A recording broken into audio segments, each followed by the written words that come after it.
Hello and welcome to BW London podcast. So I see that the young lady from Black Panther has spoken against vaccines. So has Nicki Minaj. I know that when ABBA and Preach expressed their opinion, their video was taken down. It's just, it's an exhausting topic. It's becoming a us and them topic. It's turning people against one another, which is the intention. We're entering new times. This is something being introduced. The whole going into shops and scanning before you come, and in different places in the world, some places are more intense than others. But it is preparing us. It is preparing us for the world ahead. I believe we're going to walk into shops and our value will be scanned immediately. They'll know your worth. They'll know if you're meant to belong here. I believe the vaccine is going to stop us from having babies. As you can see, many a women, it's reacting like your body does to the pill. In the pill, I know more people are having problems with their period than have actually caught COVID. One of my friend's daughter hasn't had a period in something like three she's skipped now, and she's getting really anxious about it. It'll be more now. I saw her talking about it on Facebook. And yeah, I think we're going to have to go to laboratories to actually have babies so that the world isn't overpopulated. A lot of people are still believing that the world needs the world seriously populated so that the elites can live off us. Those times have changed. We're going into bitcoins and things like that, where only people with superior money will be running on a particular currency. You won't even have access to that currency. The elites do not socialize with the rest of the world.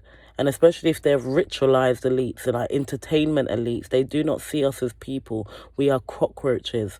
And right now, we're overpopulating the earth. They need us in one place, in one city, so they know exactly what we're doing, every movement we're doing, every single thing. And they will also be able to turn us on and off when they choose. They're trying to make us bionic. On top of that, the elites don't actually need a populated society anymore. We're digital now. Everything is done digital. Shops will be totally robotically operated. You might have one security guard there if you're lucky. They don't need as many employees as they used to need back in the day. And what I personally believe, this is the big sacrifice, the huge sacrifice that they're giving onto their satanic demon, which is the sacrifice of our lives. A lot of blood needs to be shed for the next stage of what I read in Revelations to come in. This is prophecy as far as I'm concerned. And this is a true sacrifice happening. There are people dying in large numbers, and the blood being shed is being fed to the demons that need it to bring on their dead prophecy when they're going to end up underfoot anyway. Don't you see all the market research companies and stuff? I've watched that whole interview on YouTube that they had with the people that deal with marketing and advertising, all the information they've been collecting from us. And when they were asked, why are you collecting the data? There was no answer. More importantly, that big billion-dollar business is now closing in, as in nobody's buying any more info anymore, any more market research. They have enough info. They do. They have enough info. And the thing about it is going to be like the movies. You know, in the movies, when you see robots take over, where the intelligence is going to evolve past man. I do believe that. In the Bible, it speaks often about creatures and stuff in Revelation. I always thought, where are these creatures going to come from? They're going to come from all these weird inventions that we're doing. We don't know what they're doing in the laboratory. It's going to be like the movies. These things will be out. They will be free.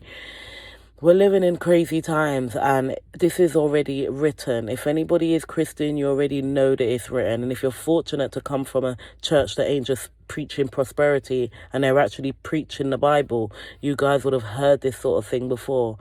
But yeah, so the vaccine is just to create an argument between us and them, as well as changing things within our bodies. They are literally changing our bodies. It's becoming a rolling rotation.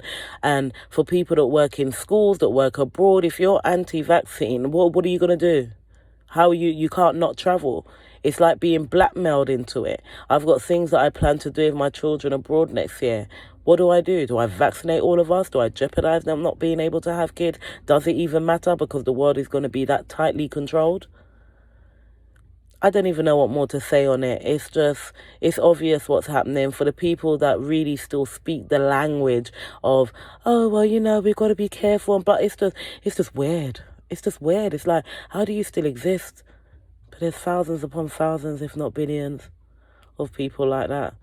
And then the other people are just considered conspiracy theories. My children had a whole workshop about conspiracy theories at school.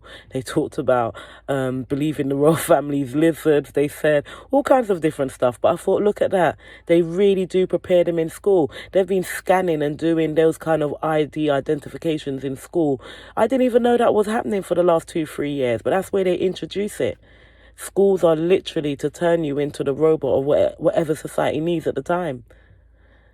These are sad times, but me personally, because I'm a believer, I'm not devastated. I'm just living out prophecy, and that might feel like an easy excuse for some, but when you know what you know, then you know. Do you know what I mean? And you can relax and live in the peace that God has left behind for us. But yeah, these are some crazy times. I didn't think the world would get this crazy in my lifetime. When the lockdown happened, I was filled with this dread. I even regretted having children. I just thought, how could I bring somebody into this world? I mean, it was devastating, but those anxieties have relaxed now, and I guess we move.